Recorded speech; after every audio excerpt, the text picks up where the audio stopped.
Hey there, welcome back to the BOM Process course. We are still in Module 2 where we're talking about why you need a process but not a checklist. And here in Lesson 4, we're going to talk about why I can't give you a rigid checklist, a rigid step-by-step, do exactly these things in exactly this way and tell you that's going to build your business.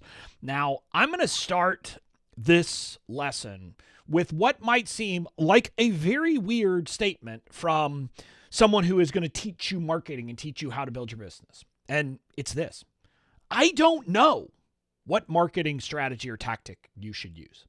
I don't know what message you should use. I don't know what your niche should be. I don't know what customer segment you should handle. I don't know what kind of product you should create. And I can hypothesize about it. I can come up with ideas, but the reality is that I don't know. The market knows. Your market knows. Your market will ultimately decide all of those issues for you. Now, it's your market and your expertise, your abilities, all of those things feed into how you should build your business. But for me to tell you that I have the way, and there is a single way, and you should simply follow what I have done step by step, is short-sighted. And there's a lot of reasons for this. And part of it comes down to the reality is that your market, your niche will be different, but also your skill set will be different. And kind of to give you a bit of information, a bit of insight into what I mean by this.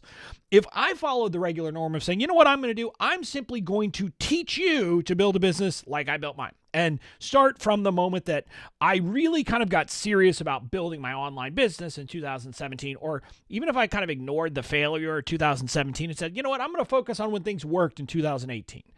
And I presented the things I did as a step-by-step guide that you have to follow, and that's all you need.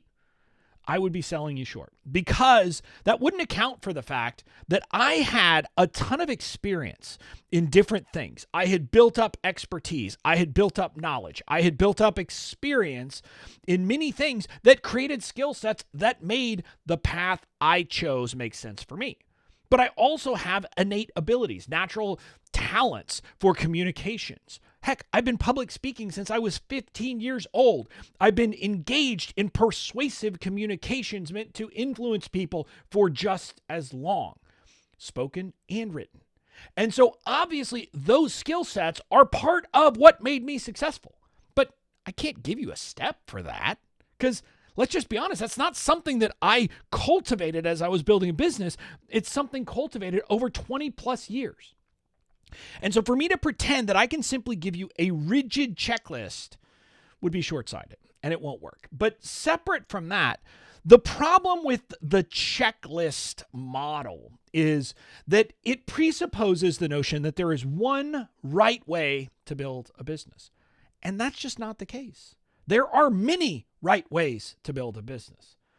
But just as importantly, the right way for me may not be the right way for you. It might be, but I don't know. It's going to depend on so many different factors.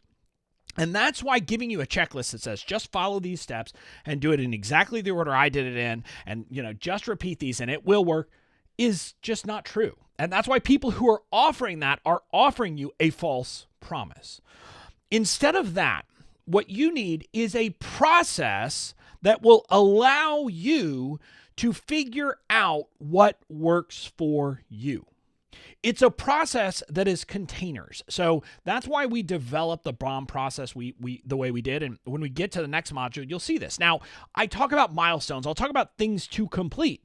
But largely, even those things to complete, other than a few things that, look, there's some basics that we all have to do, but a lot of this is you have to get this piece in place. Now, what that piece will look like will maybe different for you than for me. But understanding the importance of how all of these things fit together, you can understand, hey, okay, I've got to have a traffic machine. Now, how Bobby builds a traffic machine and how you build a traffic machine might be different. And that's why we've created it this way. So that's the point of having a process, is to help you have containers so that you know the problems you are trying to tackle and the solutions you need to get in place at the moment in your business. So it focuses on, hey, here's the problem, here's my goal, and here are my focuses. Let's get that done. Let's take care of those things so that that stuff is in place and I'm ready to move on to the next problem or next set of problems.